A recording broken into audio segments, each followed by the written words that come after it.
আল্লাহ তাআলা সূরা মায়েদার ৩২ নম্বর আয়াতে বলছেন, আন্নাহু মা কাতালা নাফসান বিগাইরি নাফসিন আও ফাসাদিন, অন্যায়ভাবে হত্যার পরিবর্তে মৃত্যুদণ্ড ব্যতীত সম্পূর্ণ অন্যায়ভাবে কেউ যদি একজন মানুষকে হত্যা করে, ফাকান্নামা কাতালান নাসা জামিয়া, সে যেন পুরা মানব জাতিকেই হত্যা করল।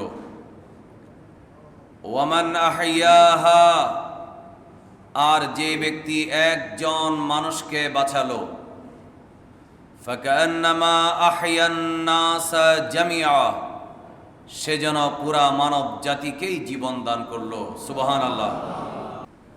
অর্থাৎ একজন মানুষকে অন্যায়ভাবে হত্যা করা পুরা মানব জাতিকে হত্যা করার মতো। একজন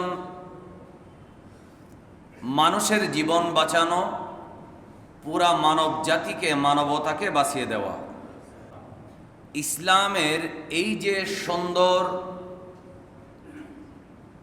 মানব কল্যাণের যেই বার্তা, এটা পৃথিবীর অন্য কোনো ধর্ম দিতে পারে নাই, শুধু ইসলাম দিয়েছে।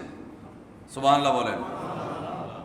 এই জন্য মানবতা বলেন, মানবিকতা বলেন, দয়া মায়া বলেন, উদারতা বলেন, ভালোবাসা বলেন,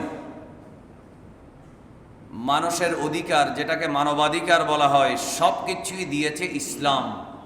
বেঁচে থাকার অধিকার, কথা বলার অধিকার, মতামত প্রকাশ করার অধিকার, সুন্দর করে নিরাপত্তা পাওয়ার, জানমালের নিরাপত্তা পাওয়ার অধিকার, সমস্ত কিছু ইসলাম মানুষকে দিয়েছে। সুবহানাল্লাহ বলেন। এজন্য আমরা যারা মুসলিম, আমরা যারা ইসলাম ধর্ম অনুসরণ করি, মানি, আমরা আল্লাহর কাছে শুকর আদায় করতেছি, আল্লাহ আমাদেরকে মুসলমান হিসেবে দুনিয়াতে পাঠিয়েছেন। একবার মহব্বতে বলি আলহামদুলিল্লাহ।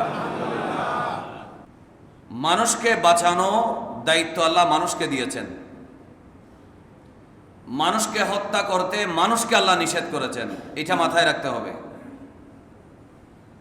একজন মানুষ আর একজন মানুষকে, সে মুসলিম হোক বা অমুসলিম হোক, নাফসান বলা হয়েছে, মানুষ বলা হয়েছে।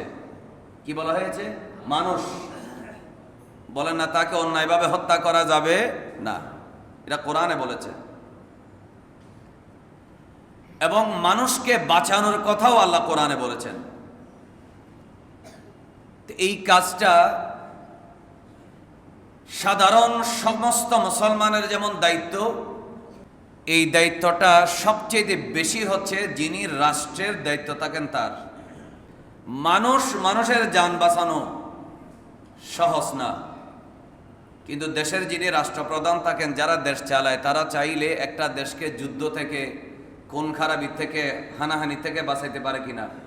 কারণ ওনার দায়িত্ব তো মানুষকে খুন খারাপি থেকে বাঁচানো, মানুষের জান মাল সেভ করা। এটা কার দায়িত্ব? রাষ্ট্রের দায়িত্ব, রাষ্ট্রপ্রধানের দায়িত্ব।